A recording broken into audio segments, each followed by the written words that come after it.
Tribal leaders are scrambling this week to stay late. They are responding to the Trump administration abruptly deciding to freeze federal funding and grants and loans that could impact more than $1 billion for funds for Indian country. A federal judge in Washington, D.C. stopped this at the last minute, but the question remains about the future of this funding for healthcare, education, climate projects, and other programs. Joining me to look at the impact in Indian country is Abigail Echohawk, the director of the Urban Indian Health Institute and the Seattle Indian Health Board, and she's a citizen of the Pawnee Nation. Robert Maxim is a fellow at the Brookings Metro and a citizen of the Mashpee Wampanoag tribe. And regular contributor Mike Stopp, he's the president and CEO of Seven Star Holdings and a member of the Cherokee Nation of Oklahoma and also of Muskogee Creek descent. So thanks for getting up early and joining me. We're taping this on Wednesday morning, just so you've got some context about what our discussion is here. Let's start with the big picture. This funding freeze caught many people off guard. What is the uncertainty that remains, and what do each of you see as the most immediate impact on Indian country? Robert, let's start with you. I think one of the takeaways that I've had from the last couple days is I don't know that the folks in the Trump administration seem to understand the full scope of what they were doing. Um, and I think that's an important context too, because for a lot of us that are kind of going through this in real time, it feels like it's nearly impossible to understand, what's actually being done and what the goals are here. And I think folks should, recognize that it's not clear to me that OMB, entirely anticipated the consequences of this themselves. So to me, the big takeaway is that, this wasn't specifically targeted toward Native communities. It'll absolutely impact Native communities if it goes forward. But it looks like we've just included every federal grant and loan here. And so I think that is, just important context that, um, and my co-panelists can speak to this, I'm sure. In the short run, this will absolutely affect programs and institutions serving our communities if this funding continues to be held up. But there is really an opportunity, I think, for folks in Indian country to make the case that, like, our funding is essential. It's part of this trust and treaty obligation that the federal government has to tribes, and it needs to be preserved as such. And so I think that that is one of the messages we need to keep in mind. Abigail, I want to talk to you about this double whammy that your agency has experienced because last week all the health programs were put on hold, and now this week you've got this news. What's been the impact in your office? So the impact has been pretty devastating in regards to particularly the staff morale. But I want to go back to one of the things that was mentioned earlier. And I would say, my agency wasn't taken by surprise. We expected something like this. This is not out of the norm for a new administration to do, which is to freeze certain programs, to halt some communications as a new administration comes in. However, it has never been, in my experience, this far reaching. So while we were prepared for some programs to potentially have frozen funding, we were not prepared for our entire agency. So I run a urban Indian health program funded by the Indian Health Service. And because we only receive approximately 2% of the overall IHA's budget for the urban Indian health programs, we supplement our service to our relatives through other federal grants. And that represents approximately 70% of our operating budget.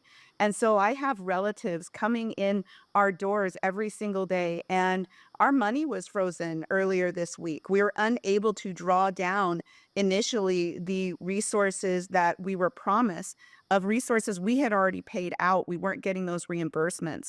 And so it maybe seemed minimal for just a couple of days, but that couple of days throws our entire finance team, our entire strategy on how we keep up with those reimbursements off. And it also threatens our team members. We already have a drastic shortage of healthcare workers within Indian country. And in fact, most Indian health programs have 25% lack of providers within their facilities. And here we've opened up the opportunity of even more uncertainty and us having to try to reassure our staff that their jobs are going to be safe and the relatives that we serve, that their health and wellness is going to be safe. So not only do we have the fiscal impact, but we have the mental health impact. We have the staff morale impact. And so again, it was more far reaching than I think they ever expected. And we always just want to reiterate that again, we are not as they attempt to take apart these DEI programs. The money to Indian country is not DEI, diversity, equity, inclusion. The money to Indian country is treaty and trust obligation. And that is what we need to continue to message to the administration. And we need to do some really strong education and advocacy to let them understand that when these things happen, they need to look at exemptions for Indian country and to ensure that they're fulfilling treaty and trust obligation. Mike, how do you see this coming down in the next week or so, and what's the impact on Indian country? Well, there's a couple of things I'd like to address first, and it's something that both Robert and Abigail discussed.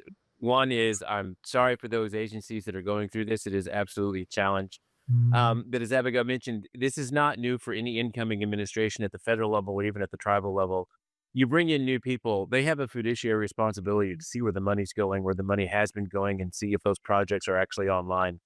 We have two, what I would consider historical mandates or historical issues that have come up with this particular change in administration that has caused such a large disruption. The first is the Trump administration fervently believes that they came with a mandate to make changes in Washington, and that's what they're looking for. The second thing is we are coming out of the COVID era. Where we've seen trillions of federal dollars being put out from Washington, D.C. to try to help maintain the issues or at least overcome the issues we've seen with the pandemic with very little oversight. And so now with this new administration, there's an opportunity to look at those things and to look at those programs and to see where the money is actually flowing and if the federal dollars and the American taxpayers' money is actually being spent correctly. It is a huge challenge. And I would say that OMB made a mistake in not giving enough guidance. Their original guidance said it was limited to certain executive orders and not every grant or loan program across the federal government. I think they could have given more guidance in doing that. But I do think, however, in the president's fiduciary responsibility to make sure that American taxpayer dollars are being properly spent, that something like this has to happen, and we have to go back and look at it. I also have to agree with Abigail on another point that is so very important for natives on both sides of the aisle, that DEI is not Indian. We just had a very important case that went through the Supreme Court, the Burkine v. Holland case in discerning ICWA and whether or not ICWA was a race-based policy or political-based policy. And the Supreme Court agreed that it was a political-based policy, that federal Indian law is a political question, a government-to-government relations type question versus a race question. We have to continue to educate our legislators and the members of the administration that that's the case when it comes to Indian policy, that there is a huge difference and there's a historical background there for the trust and treaty obligations. And so I see us moving forward. There is a need for us to look at all the money being spent. Certainly in the time frame the Trump administration put that in till February 10th is not enough time to review everything, but it is enough time to get an understanding of what's going on. And I think as they attempted to turn off the spigots, even though the spigots didn't even get turned off in some cases, that they're seeing where the impacts are being felt, and that'll help guide them going forward. So it'll be interesting to see what happens. The stay from the federal court is only through Monday. That is a whole nother discussion. If we have time for, I'd like to talk about it. It'll be interesting to see how Trump responds to many of these stays coming from federal courts. Being who he is, I have a hard time imagining that he's going to continue to allow federal district judges to stop his implementation of his policies. Robert, your viewpoint is from the policy and economic standpoint for tribes. How do you view this situation, and how should tribes prepare for this? Yeah, one of the interesting things is when you go through the list of programs that could be impacted here, and then you read some of the context that the Trump administration put out for its motivation for acting. The Trump administration cites, for example, that financial assistance should be dedicated to advancing administration priorities. And the first priority it lays out is focusing taxpayer dollars on advancing stronger and safer communities. So when you go through the programs and you see things like, for example, the Tribal Homeland Security Grant Program, or the DOJ Indian Country Investigations Program, or the Interior Indian Law Enforcement Program get included, it really calls into question, whether this approach is, going to do things even that the administration says it's going to do. For example, you know, making communities safer and more prosperous. All in, there's about $32 billion a year that flows to Indian country, and under a separate executive order around American energy, we've seen about almost $4 billion in future federal spending from FY 2025 and beyond that is already being paused through funding through things like the Inflation Reduction Act and the bipartisan investment bill. So there's already, that funding is paused separately. That's going to have an impact. That's going to affect new investments around energy, around critical infrastructure that are happening in tribal communities. Tribal communities have, embraced in a lot of ways things like green energy, in addition to a whole bunch of different energy sources within their lands. And so, when we're thinking about transforming tribal economies, it's absolutely going to have an impact. And these, further funding pauses, if they do happen, are only going to contribute more to that. Robert, you mentioned the executive orders, and there's been a bunch of them.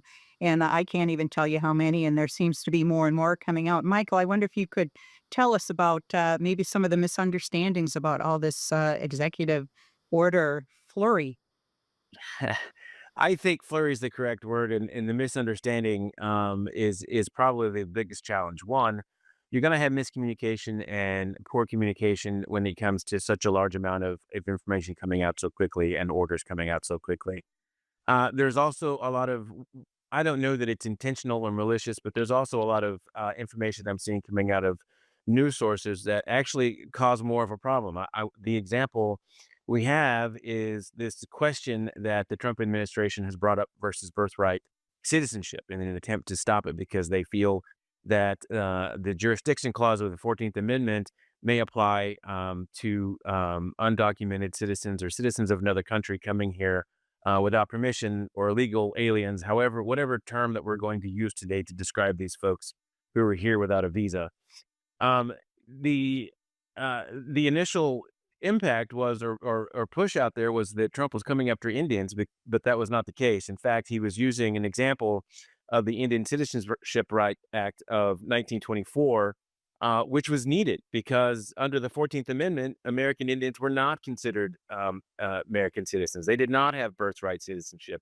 And so they were making a legal argument under a theory that says if American Indians who enter to a separate jurisdiction, meaning their tribes, can that same thing apply to immigrants, undocumented immigrants who are here that have not gone through that process or who actually answer to another sovereign? It's a question that has not been answered before the court. There are some similar cases. There was a Supreme Court case in the 1890s involving a Chinese citizen that came up in question, but the theory that the Trump administration is promoting was never brought up. And so, as we've seen, courts are willing to relook at these things. If that wasn't the case, we wouldn't have the McGirt decision here in Oklahoma if the courts weren't willing to look at things that we thought were settled law. Simply because we've moved forward with them does not mean that they're actually constitutional or correct.